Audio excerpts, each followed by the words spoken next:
ठीक है सर। ठीक है, जी सर, पूरा ठीक है। देखो damped vibration, free vibration complete किया था हम लोग। लिखिए, free vibration is an ideal vibration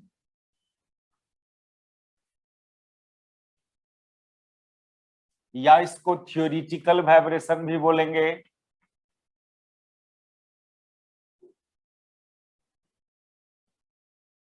क्यों? क्योंकि फ्री वाइब्रेशन का जो कंडीशन था कि ओनली रीस्टोरिंग फोर्स एक्ट करे, यही पॉसिबल नहीं है। यही पॉसिबल है कि खाली रीस्टोरिंग फोर्स एक्ट करे, कुछ ना कुछ फ्रिक्शन फोर्स जरूर एक्ट करेगा सिस्टम पर जो ऑसिलेट कर रहा है। जिस सरफेस पर ऑसिलेट कर रहा होगा थोड़ा बहुत तो वो फ्रिक्शन फोर्स प्रोवाइड करेगा। कोई भी सरफेस स्मूथ नहीं होता है। It is due to the condition of free vibration is that condition of free vibration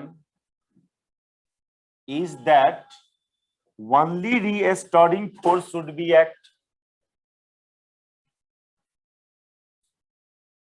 Only restoring force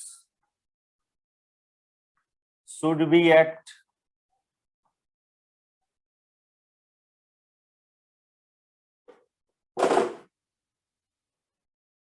But the fact is that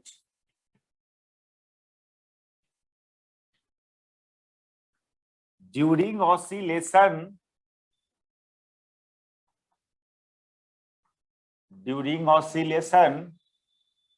in spite of restoring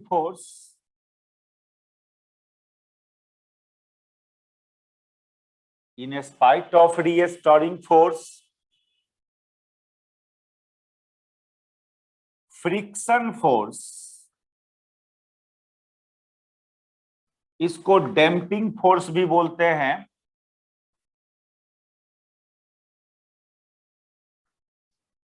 must be act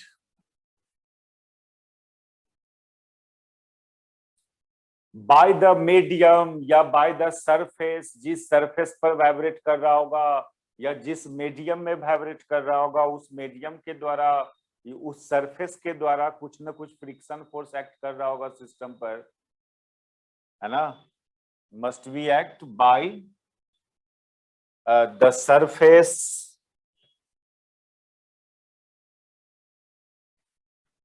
on which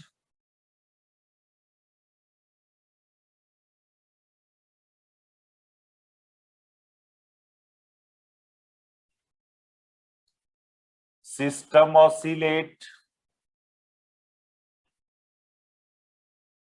क्योंकि कोई भी surface 100% smooth नहीं होता है, थोड़ा बहुत उसमें roughness होता ही है, तो कुछ ना कुछ friction force must be act on the system. यानी खाली रीस्टोरिंग फोर्स लगना यही पॉसिबल नहीं है, इसलिए कोई भी वाइब्रेशन फ्री वाइब्रेशन नहीं होता है। ऐसे भी फ्री वाइब्रेशन में बोला कि सिस्टम को एक बार ऑसिलेट करवा दो तो वो लॉन्ग टाइम तक, इनफाइनाइट टाइम तक वाइब्रेट करते रहेगा। ऐसा कोई दिखा है आपको, कोई ऐसा एग्जांपल कि किसी कुछ चीज को वाइब्रेट करवा दे तो वो इनफाइनाइट टाइम तक वाइब्रेट करते रहेगा?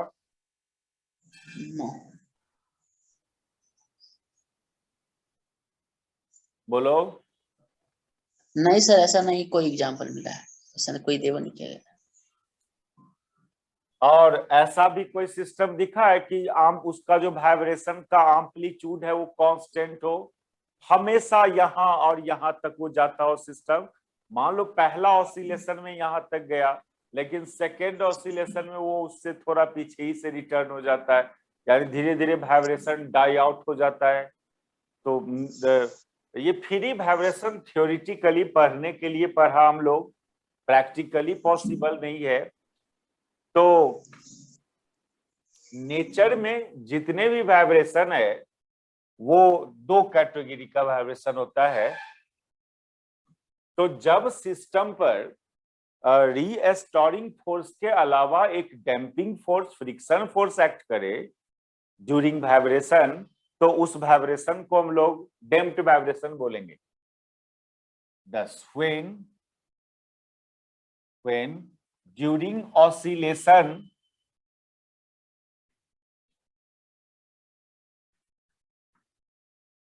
in spite of restoring force, restoring force तो लगना ही है, ये नहीं लगेगा तो फिर वाइब्रेशन ही नहीं होगा। In spite of restoring force A friction force also acts on system. Friction force को जो कोई सॉलिड, दो सॉलिड बॉडी के बीच फ्रिक्शन फोर्स लगा तो फ्रिक्शन फोर्स ही बोलेंगे। और एक लेयर फ्लूइड का लेयर हो या और एक सॉलिड का लेयर हो तो उस फ्रिक्शन फोर्स को विस्कस फोर्स, या दोनों लेयर फ्लूइड का लेयर हो तो वो भी जो फ्रिक्शन फोर्स लगाएगा वो विस्कस फोर्स। विस्कस फोर्स भी यहां पर लिख सकते हो फ्रिक्शन फोर्स की जगह। In spite of restoring force, a friction force also acts on system.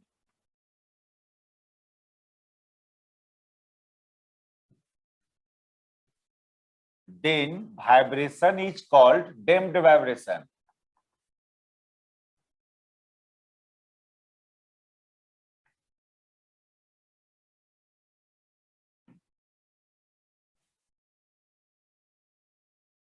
Damped vibration का कंडीशंस क्या हुआ कि इस पर दो फोर्स एक्ट करना चाहिए, एक तो रीस्टोरिंग फोर्स और एक डैम्पिंग फोर्स।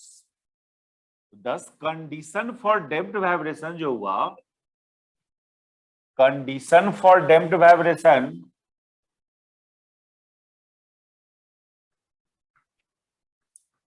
पहला कंडीशन तो ये हुआ कि एक रीस्टोरिंग फोर्स लगना चाहिए। ये रीस्टोरिंग फोर्स का मॉडल पता है आपको, F equal to minus k x model का रीस्टोरिंग फोर्स। और एक डैम्पिंग फोर्स या फ्रिक्शन फोर्स,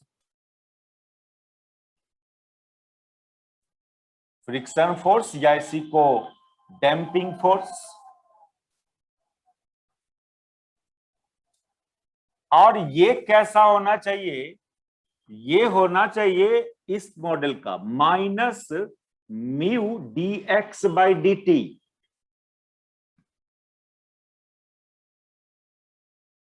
देखो यहां पर निगेटिव साइन, ये निगेटिव साइन का मीनिंग था, रीस्टोरिंग फोर्स में जो निगेटिव साइन दे रहा है उसका मीनिंग था कि this force always directed towards mean position. यहां पर निगेटिव साइन का मीनिंग ये नहीं है कि this force is also directed towards mean position. ये निगेटिव साइन का फिजिकल सिग्निफिकेंस यहाँ ये नहीं है।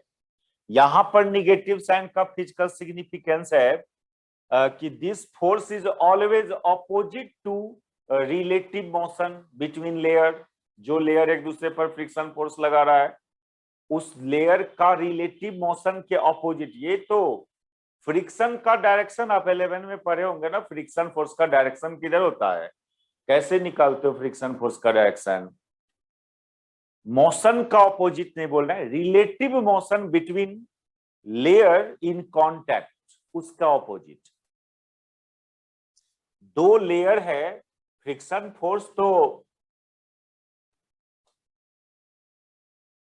मान लो दो लेयर कांटेक्ट में है और वो एक दूसरे पर स्लिप कर रहा है, तो कोई एक लेयर के रिस्पेक्ट में दूसरे लेयर का वेलोसिटी किधर है उसके ऑपोजिट फ्रिक्शन फोर्स लगेगा।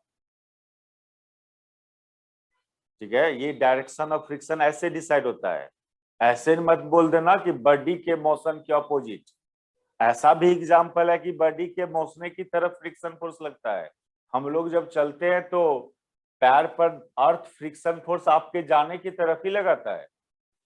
ये बात तो गलत हो गया कि बॉडी के मोशन के ऑपोजिट फ्रिक्शन फोर्स। सही बात क्या है, जो दो सरफेस कांटेक्ट में है एक दूसरे पर फ्रिक्शन फोर्स लगा रहा है उस दोनों सरफेस के रिलेटिव मोशन के अपोजिट। इस निगेटिव साइन का फिजिकल सिग्निफिकेंस यहाँ ये है, इसका साइन फिजिकल सिग्निफिकेंस तो था कि this force is directed always towards mean position, लेकिन इस निगेटिव साइन का फिजिकल सिग्निफिकेंस यहाँ पर द नेगेटिव साइन रिप्रेजेंट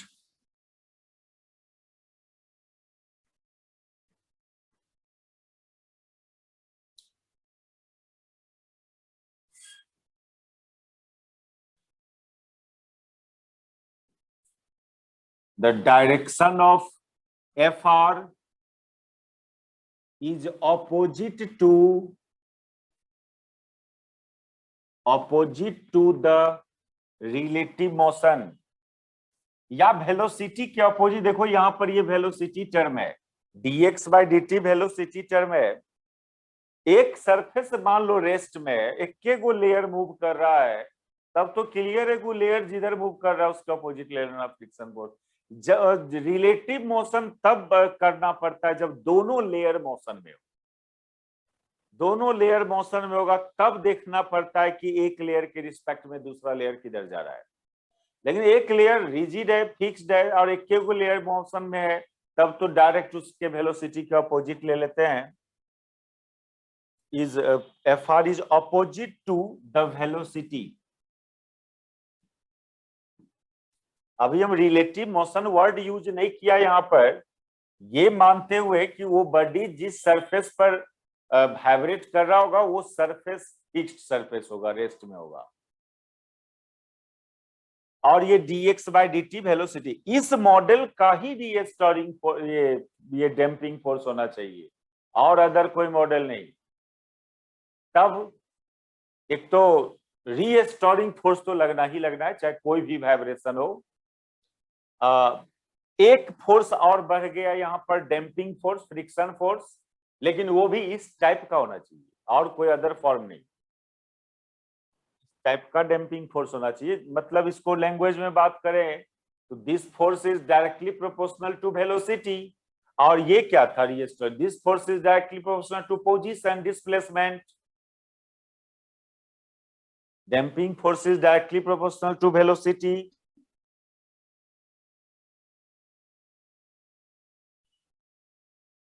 तो ये हुआ कंडीशंस फॉर डैम्प्ड वाइब्रेशन, और इस वाइब्रेशन का रिजल्ट क्या सब है वो बात मैथमेटिकली प्रूव करेंगे, लेकिन पहले रिजल्ट लिख लें इस वाइब्रेशन का। जब सिस्टम डैम्प्ड वाइब्रेशन में होगा तो उस सिस्टम का जो वाइब्रेशन का एम्पलीट्यूड है वो एक्सपोनेंशियली डिक्रीज करता है और फाइनली वाइब्रेशन डाई आउट हो जाता है। और जब एम्पलीट्यूड ही डिक्रीज किया तो एनर्जी ऑफ वाइब्रेशन भी डिक्रीज करेगा, वाइब्रेशन डाई आउट हो जाएगा। The amplitude of vibration, amplitude of damped vibration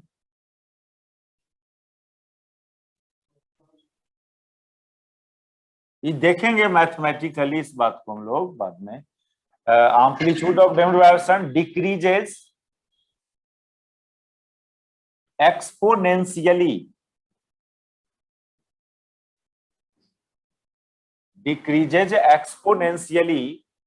with respect to time, and finally vibration die out.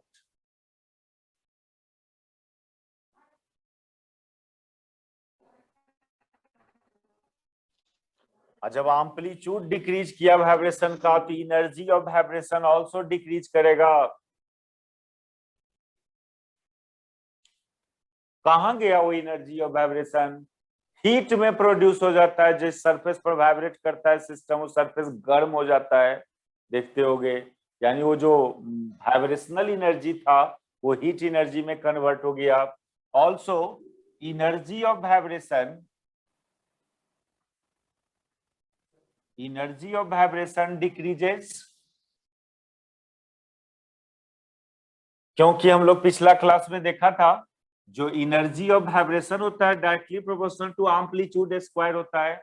Exact formula ये था ½ m omega square A square. जब यही decrease किया तो एनर्जी डिक्रीज करेगा, and this vibrational energy converted into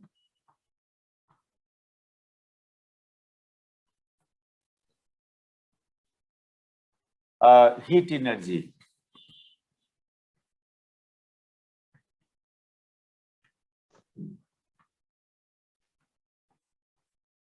अच्छा, तो ये सब तो बात हुआ condition for damped vibration.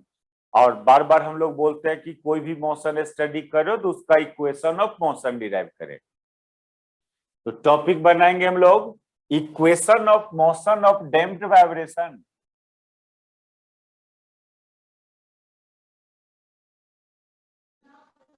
Of motion of damped vibration.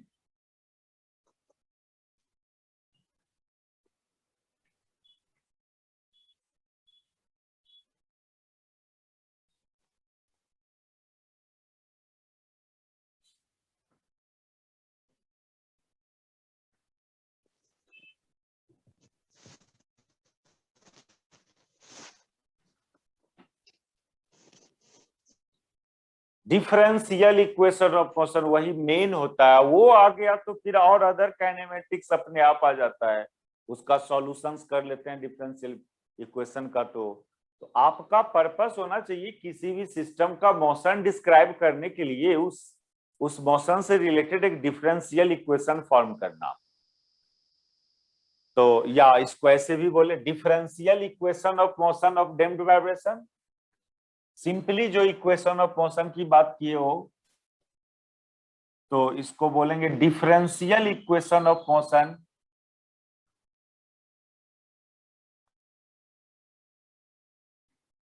Of damped vibration.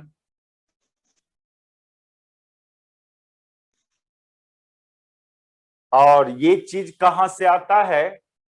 वो आता है उस मोशन के डायनामिक्स से आता है।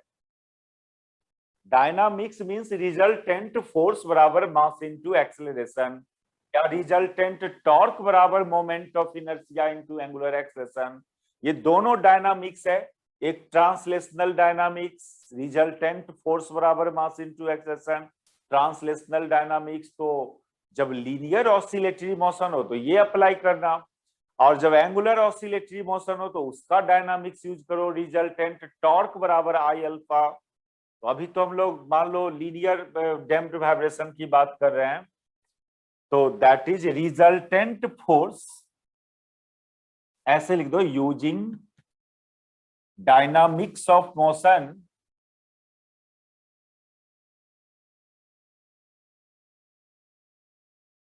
क्या रिजल्टेंट फोर्स एफ रिजल्टेंट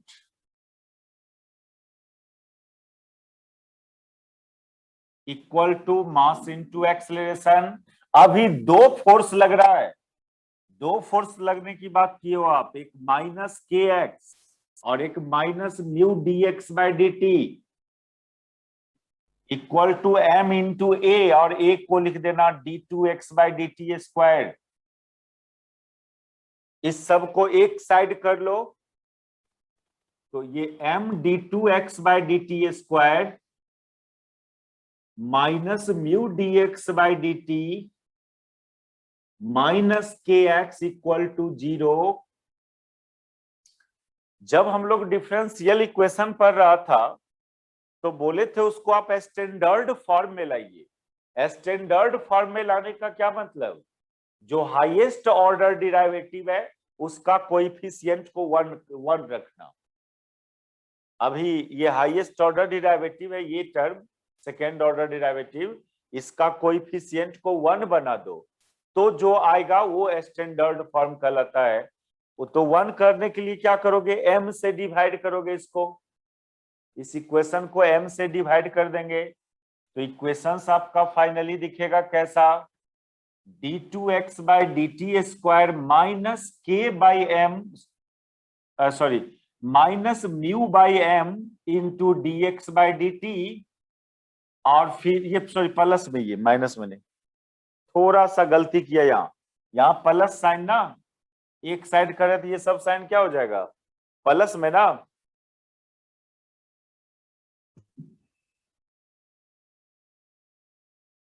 ठीक है।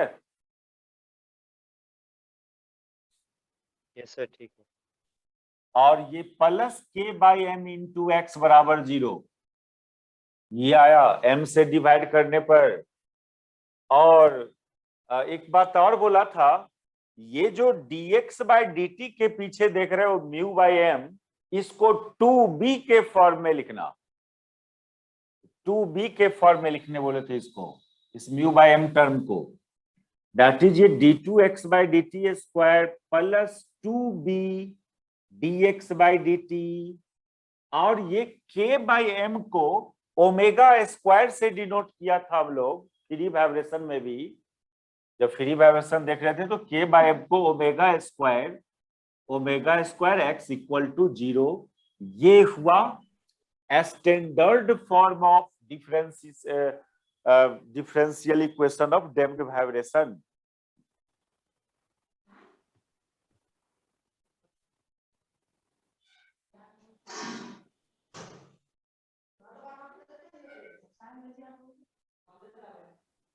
Differential equation of damped vibration.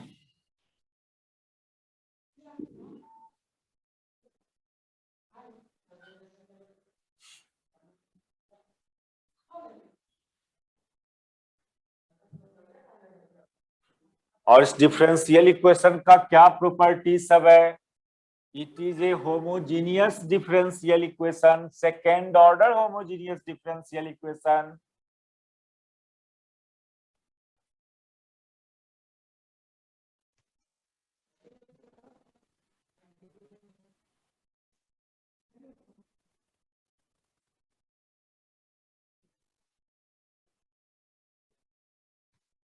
ये जो आया है इसका क्या nature? It is a second order homogeneous differential equation.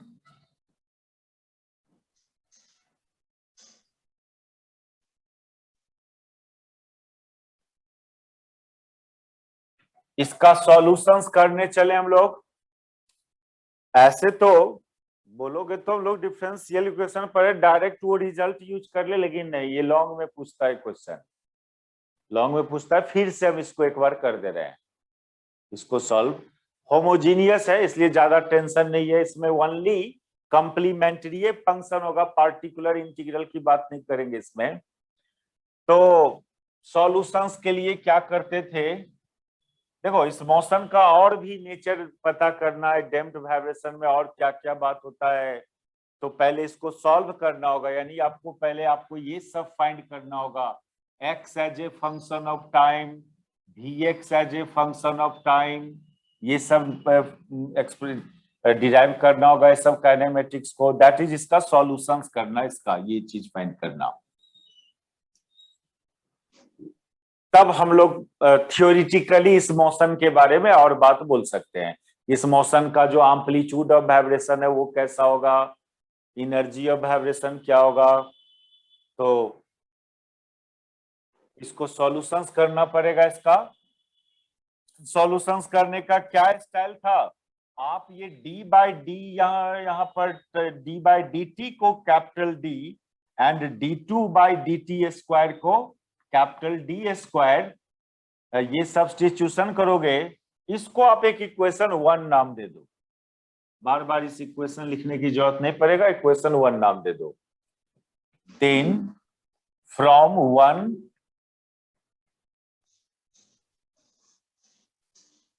उसमें ये डालिएगा तो क्या होगा, ये D square X plus 2b dx plus omega square X equal to 0, ये आएगा। दैट इज ये हो जाएगा D square plus 2bd plus omega square into X equal to 0। और ये 0 आ रहा है, मींस या तो x 0 या ये 0। x is not always 0, x भी 0 होता है ड्यूरिंग वाइब्रेशन, लेकिन कोई पार्टिकुलर टाइम पर 0 होता है, ऑलवेज 0 नहीं होता है x। जबकि ये परमानेंटली 0 आ रहा है राइट साइड, तो इसके लिए हमको इस टर्म को ही 0 करना पड़ेगा। इधर मिटाते हैं,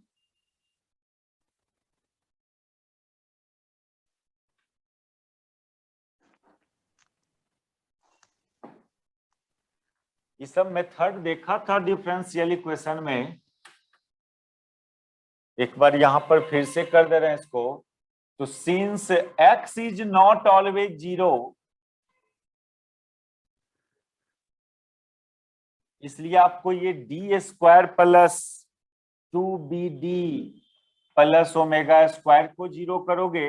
it is a quadratic equation, इसका रूट्स पता करो।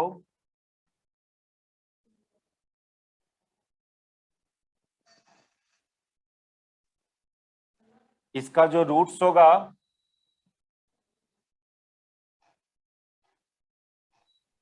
अल्फा, अल्फा जो होगा ये -2b plus root 4b square minus 4 omega square by 2a, ये अल्फा हुआ। बीटा इसका सेकेंड रूट बीटा, तो वो -2b minus root 4b square minus 4 omega square by 2। और छोटा कर लेना, 2 यहां से भी निकलेगा, इस 2 से काट दो।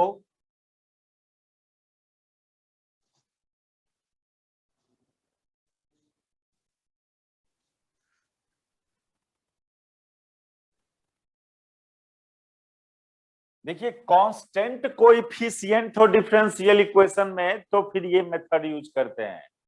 तो अभी तो dx बाई dt के पीछे 2b वो एक कांस्टेंट था, x के पीछे ओमेगा स्क्वायर था वो भी कांस्टेंट था।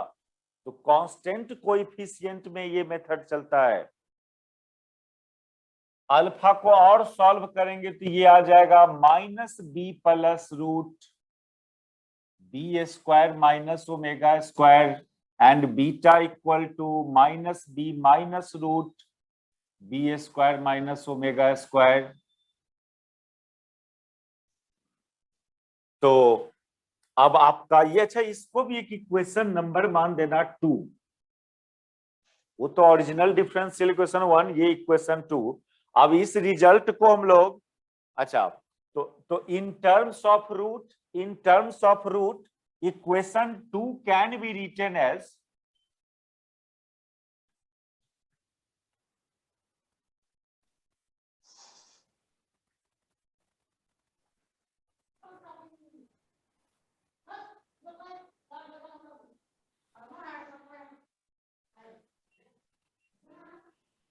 होता है ना x square plus bx plus c, तो उसका अल्फा बीटा है तो x minus alpha into x minus beta के टर्म्स में उस क्वाड्रेटिक इक्वेशन को लिखते हो। तो ये हो जाएगा d minus alpha into d minus beta into x बराबर 0।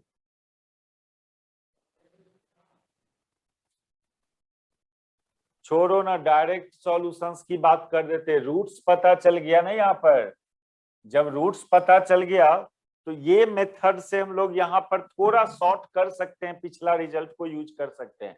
किया हुआ भी है बुक सब में भी वो लोग ऐसा नहीं कि पूरा सॉल्यूशंस किया, रूट्स निकाला, जहां रूट्स पता के चला तो फिर सॉल्यूशंस आप जानते हो कैसा होता है। देखो रूट्स डिफरेंट रूट्स है, अब रियल है कि इमेजिनरी है इस पर अभी नहीं जाना है, उसके लिए 2 कंडीशंस हम लोग आगे देखेंगे। डिफरेंट रूट्स तो है, और जब रूट्स डिफरेंट हो, आइदर वो रियल हो या कॉम्प्लेक्स रूट हो, तो सॉल्यूशंस ऐसा लेते हैं हम लोग, सिंस रूट्स आर डिफरेंट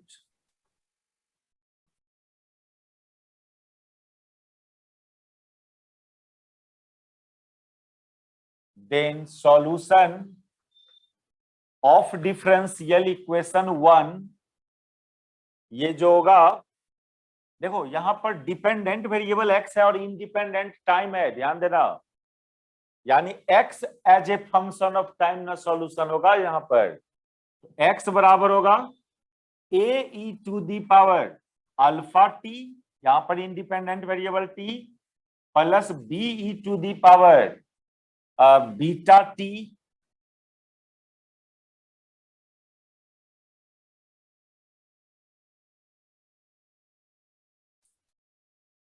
ये डिफरेंट रूट्स में अल्फा बीटा सब्स्टिट्यूट करो,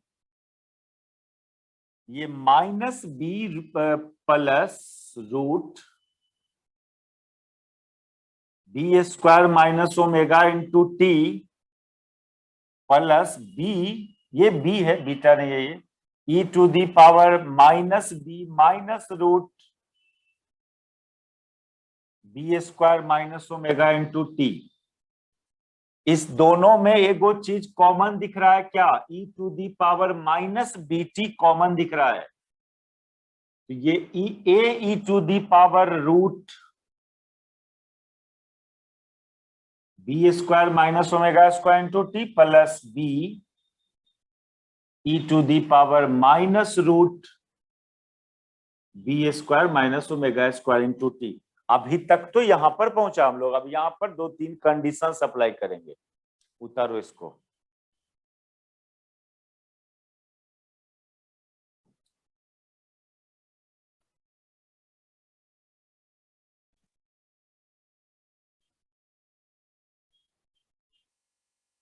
हो गया होगा?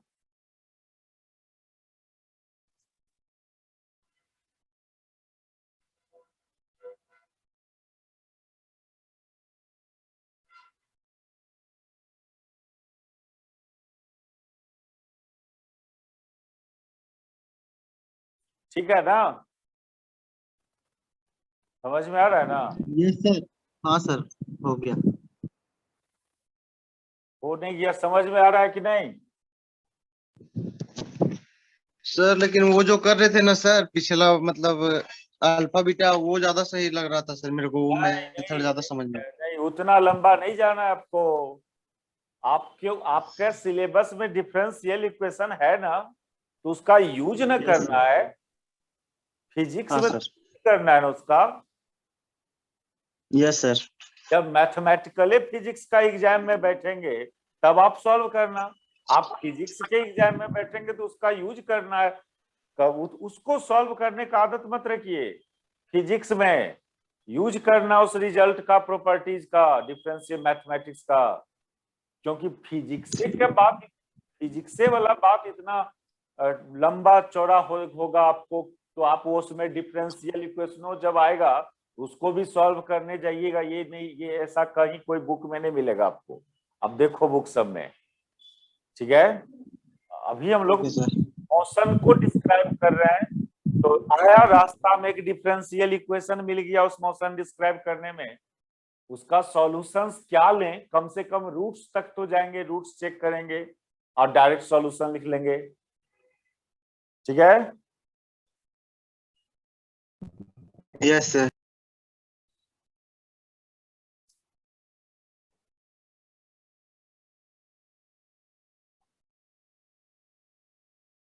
हाँ, अब 2-3 कंडीशंस यहां पर अप्लाई करते हैं, वो देखिए क्या है। नाउ इफ, पहला कंडीशन, वो जो डैम्पिंग फोर्स है, जो डैम्पिंग फोर्स फ्रिक्शन फोर्स है, वो यदि लार्ज अमाउंट में हो, वेरी लार्ज, तो प्रैक्टिकली क्या देखते हो, जब बहुत ज्यादा रफनेस होता है सरफेस में, तो बॉडी, मान लीजिए स्प्रिंग से कनेक्टेड था ब्लॉक, उसको खिसका के यहां रखा और छोड़ा तो ऑसिलेट ही नहीं करेगा। यदि सरफेस में रफनेस ज्यादा होगा तो ऑसिलेशन ही नहीं होगा। तो प्रैक्टिकली तो ऐसा देखने को मिलता है कि रफनेस बहुत ज्यादा होता है तो सिस्टम को जहां ले जाके डिस्प्लेस करके रखा वहीं रह जाता है, ऑसिलेशन ही नहीं होता है। तो देखो मैथमेटिकली ये बात आ पाता है कि नहीं?